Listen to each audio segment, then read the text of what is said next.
মানুষ বড়ই অদ্ভুত। হাসলে বলে এত হাসোকে, আর কাঁদলে বলে প্লিজ স্টপ ইউর ড্রামা। আস্তে আস্তে রমজান চলে যাচ্ছে, একদিন আমিও চলে যাব। আপনার মনে যদি কখনো কষ্ট দিয়ে থাকি, আল্লাহর ওয়াস্তে কি ক্ষমা পাবো?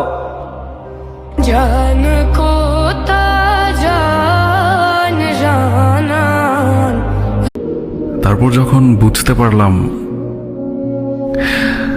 তারে বুঝায় আর কোনো লাভ নাই, তখন নিজেরে বোঝানো শুরু করে দিলাম।